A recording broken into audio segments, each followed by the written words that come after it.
ਉਹ ਵੀ 50,000 ਦਾ ਨਸ਼ਾ ਕਰ ਲੈਂਦਾ ਸੀ। ਜਿਹੜੇ ਮੇਰੇ ਪੈਸੇ ਆਏ ਸੀ ਉਹਨਾਂ ਨੇ ਕਿਹਾ ਵੀ ਚਲੋ ਇਹ ਵੀ ਕਰ ਲੈਣਾ ਨਸ਼ਾ, ਚਲੋ ਆਪੇ ਬੱਚੇ ਵੇਖਦੇ ਰਹਿਣ ਦੇ ਲੋਕਾਂ ਦੇ ਮਾਹੌਲ ਨੇ।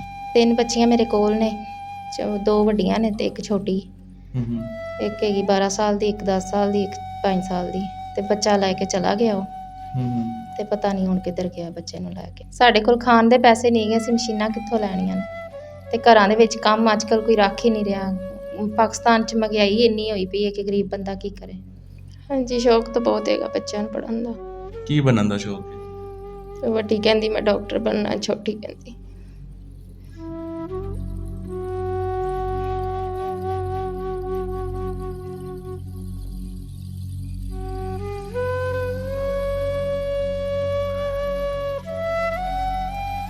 अस्सलाम वालेकुम नाज़रीन, मैं आपका मेज़बान अहसान राजपूत और आप देख रहे हैं अमन पाकिस्तान। नाज़रीन, आज हमारे साथ एक ऐसी बहन मौजूद है जिनसे समझें कि ये गलती होती है कि अपने बच्चों को ये कपड़े दिलवाती हैं, कपड़े दिलवाने पे इन्हें डिवोर्स होती है। आइए जानते हैं ऐसा क्या मामला हुआ कि अपने ही बच्चों को कपड़े दिलवाने पर इन्हें डिवोर्स दे दी इनके शौहर ने। जी अस्सलाम वालेकुम। वालेकुम सलाम। आपने अपने बच्चे को कपड़े दिलवाए, तो किस तरह से आपको डिवोर्स हुई? सारा मामला क्या है? ਬਾਈ ਮੈਂ 3-4 ਮਹੀਨਿਆਂ ਬਾਅਦ ਸਾਲਾਂ ਦੇ ਪੈਸੇ ਆਉਂਦੇ ਸੀ, ਮੈਂ ਉਹ ਲੈ ਕੇ ਆਈ ਹਾਂ ਤੇ ਬੱਚਿਆਂ ਨੂੰ ਕੱਪੜੇ ਲੈ ਦਿੱਤੇ ਨੇ। ਤੇ ਮੇਰਾ ਮੀਆਂ ਮੇਰੇ ਨਾਲ ਲੜਨ ਲੱਗ ਪਿਆ ਕਿ ਤੂੰ ਕਿਉਂ ਲੈ ਕੇ ਦਿੱਤੇ ਕੱਪੜੇ, ਕਿ ਤੂੰ ਪੈਸੇ ਮੈਨੂੰ ਦੇਣੇ ਸੀ, ਕਿਉਂ ਤੂੰ ਬੱਚਿਆਂ ਨੂੰ ਕੱਪੜੇ ਲੈ ਕੇ ਦਿੱਤੇ। ਇਸ ਤਰ੍ਹਾਂ ਦਾ ਕੋਈ ਨਹੀਂ, ਉਹ ਲੜਦਾ ਸੀ, ਕਹਿੰਦਾ ਸੀ ਪੈਸੇ ਮੈਨੂੰ ਦੇ ਦੇ ਬਸ। उन्हें किस काम के लिए पैसे चाहिए थे? आपने जानने की कोशिश नहीं की? ਉਹ ਨਸ਼ਾ करता। अच्छा, नशा करता था, नशे के लिए उन्हें पैसे चाहिए थे। तो आपने जब कपड़े दिलवाए, आगे क्या मामला था? ਫਿਰ ਲੜਾਈ ਪੈ ਗਈ, ਲੜਾਈ ਸ਼ੁਰੂ ਹੋ ਗਈ। ਫਿਰ ਉਹਨਾਂ ਨੇ ਕਿਹਾ ਵੀ, ਮੈਂ ਕਿਹਾ ਚਲੋ ਗੁੱਸਾ ਠੰਡਾ ਹੋ ਜਾਏਗਾ, ਤੇ ਕੰਮ ਤੇ ਚਲੇ ਗਏ ਨੇ। ਤੇ ਅੱਗੋਂ ਸੁਬਾਹ ਆਏ ਨੇ ਤੇ ਉਹਨਾਂ ਨੇ ਕਿਹਾ ਕਿ ठीक है मेरे लो 3 तलाक है। काम क्या करते थे? फैक्ट्री च काम कर। अच्छा, फैक्ट्री में काम करते थे। फैक्ट्री में भी अक्सर तनख्वाह 20 से 25 हज़ार होती है, तो हाँ जी। उसमें भी गुजारा नहीं उनका होता था कि वो आपके पैसों पे नज़र रख के बैठे थे? बिल कराए सी ते पहले ही 3-4 महीनों का किराया देना, बिल देना। अच्छा। माल मकान ने ताला ला लिया घर ਨੂੰ। ਉਹ ਵੀ 50,000 ਦਾ ਨਸ਼ਾ ਕਰ ਲੈਂਦਾ ਸੀ। ਜਿਹੜੇ ਮੇਰੇ ਪੈਸੇ ਆਏ ਸੀ ਉਹਨਾਂ ਨੇ ਕਿਹਾ ਚਲੋ ਇਹ ਵੀ ਕਰ ਲੈਣਾ ਨਸ਼ਾ, ਚਲੋ ਆਪੇ ਬੱਚੇ ਵੇਖਦੇ ਰਹਿਣ ਦੇ ਲੋਕਾਂ ਦੇ ਮਾਹੌਲ ਨੇ। ਤੇ ਮੈਂ ਕੱਪੜੇ ਲੈ ਆਈ ਬੱਚਿਆਂ ਦੇ। अच्छा, ਫਿਰ ਬਿਲ ਕਿਰਾਇਆ ਦੇਣਾ ਸੀ। बिल किराया आपने दे दिया उन पैसों का? नहीं, कपड़े ही लेंदे सी बच्चे। अच्छा, कितने वो एहसास प्रोग्राम से आपको कितने पैसे मिले थे?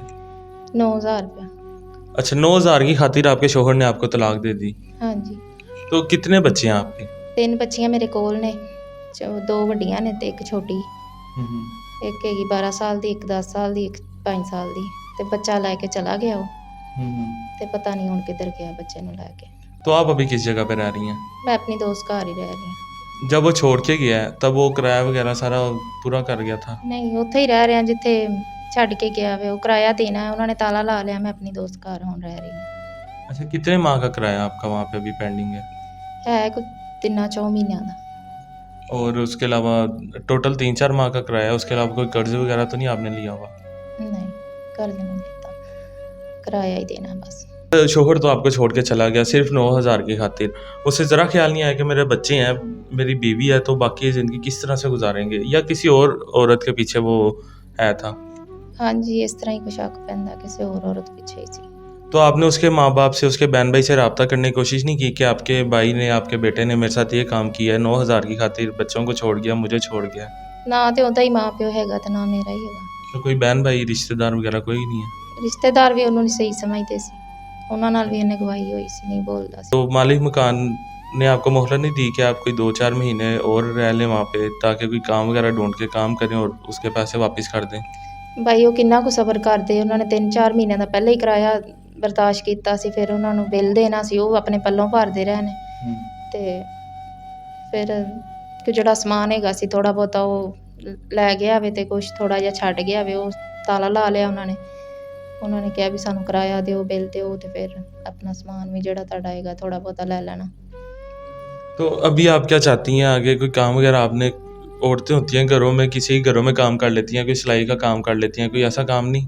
ਸਾਡੇ ਕੋਲ ਖਾਣ ਦੇ ਪੈਸੇ ਨਹੀਂ ਗਏ, ਅਸੀਂ ਮਸ਼ੀਨਾਂ ਕਿੱਥੋਂ ਲੈਣੀਆਂ ਨੇ, ਤੇ ਘਰਾਂ ਦੇ ਵਿੱਚ ਕੰਮ ਅੱਜ ਕੱਲ੍ਹ ਕੋਈ ਰੱਖ ਹੀ ਨਹੀਂ ਰਿਹਾ। ਪਾਕਿਸਤਾਨ 'ਚ ਮਹਿੰਗਾਈ ਇੰਨੀ ਹੋਈ ਪਈ ਹੈ ਕਿ ਗਰੀਬ ਬੰਦਾ ਕੀ ਕਰੇ।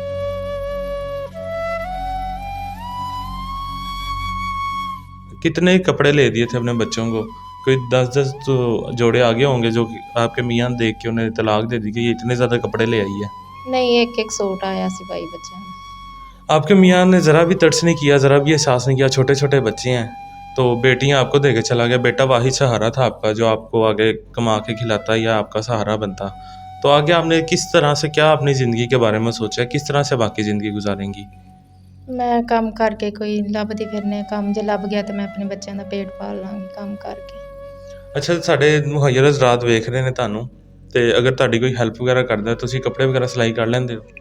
ਹਾਂਜੀ ਕਰ ਲੈਂਦੀ। ਕੱਪੜੇ ਸਿਲਾਈ ਕਰ ਲੈਂਦੇ ਹੋ ਤੇ ਤੁਹਾਨੂੰ ਮਸ਼ੀਨ ਵਗੈਰਾ ਜਾਂ ਕੋਈ ਆਇੰਦਾ ਮਾਮਲਾ ਹੋਈਏ ਤੁਹਾਡਾ ਕਿਰਾਇਆ ਵਗੈਰਾ ਕਿੰਨੇ ਕੁ ਪੈਸੇ ਹੋਣ ਤੇ ਤੁਹਾਡਾ ਸਾਰਾ ਕਿਰਾਇਆ ਬਿੱਲ ਤੇ ਮਸ਼ੀਨ ਵਗੈਰਾ ਹਰ ਚੀਜ਼ ਦਾ ਮਾਮਲਾ ਤਾਂ ਹੋਈ ਜਾਣ ਕਿੰਨੇ ਕੁ ਪੈਸੇ ਤੁਹਾਨੂੰ ਚਾਹੀਦੇ ਨੇ? ਕੋਈ 70,000 ਦੇ ਦੇਵੇ ਤੇ ਖਾਣ ਪੀਣ ਦਾ ਵੀ ਬਿੱਲ ਕਿਰਾਇਆ ਵੀ ਤੇ ਖਾਣ ਪੀਣ ਦਾ ਵੀ ਕਰਨਾ। तो कभी आप कोई ऐसा वक्त भी आया कि आपको भूखा सोना पड़ा हो बच्चों का आपने पेट भरा हो खुद भूखे सोए हों? ਹਾਂਜੀ ਬੜੀ ਵਾਰੀ ਬਹੁਤ ਦਫਾ ਇਸ ਤਰ੍ਹਾਂ ਹੋਇਆ। तो बच्चों को किस तरह से आप दिलासा देती हैं किस तरह से समझाती हैं जब खाने के लिए कुछ नहीं होता? ਬਸ ਬੱਚੇ ਵੀ ਸਬਰ ਸ਼ੁਕਰ ਕਰਕੇ ਸੋ ਜਾਂਦੇ ਨੇ। एक माँ है कभी जब बच्चों को ऐसे बिलबिलाता देखती हैं आप तो क्या उन्हें समझाती हैं क्या कहती हैं? ਬਸ ਬੱਚਿਆਂ ਨੂੰ ਪੜ੍ਹਾਉਣਾ ਹੈ।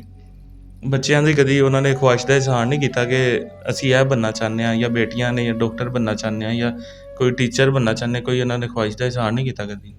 ਹਾਂਜੀ ਸ਼ੌਕ ਤਾਂ ਬਹੁਤ ਹੈਗਾ ਬੱਚਿਆਂ ਨੂੰ ਪੜ੍ਹਾਉਣ ਦਾ। ਕੀ ਬਣਨ ਦਾ ਸ਼ੌਕ ਹੈ? ਤੇ ਵੱਡੀ ਕਹਿੰਦੀ ਮੈਂ ਡਾਕਟਰ ਬਣਨਾ, ਛੋਟੀ ਕਹਿੰਦੀ।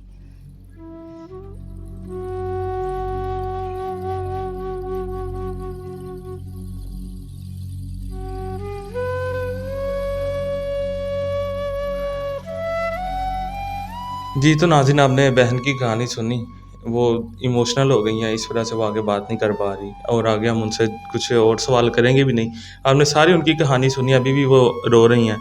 तो जितने भी हमारे मुहैया हज़रात हैं हम उनसे यही रिक्वेस्ट करेंगे यही अपील करेंगे नंबर स्क्रीन के ऊपर चल रहा है इसके ऊपर जो इनकी हेल्प करना चाहता है वो इनकी हेल्प करे ज़्यादा से ज़्यादा इनकी हेल्प करें ताकि शोहर तो छोड़ के चला गया बेटा भी ले गया बेटियां सिर्फ रह गई हैं बेटियां ही अब इनका सहारा है ताकि ये उन्हें कोई अच्छे स्कूल में पढ़ाएं अच्छे कॉलेजेस में पढ़ा के कोई अच्छा उनका फ्यूचर बनाएं खुद भी आराम से अपनी ज़िंदगी जो बाकी रह गई है वो गुजार सकें।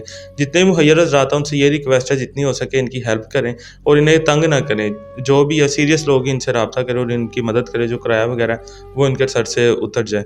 इसी के साथ हमें इजाज़त दीजिए मिलते हैं अगली वीडियो में तब तक के लिए अल्लाह निगहबान।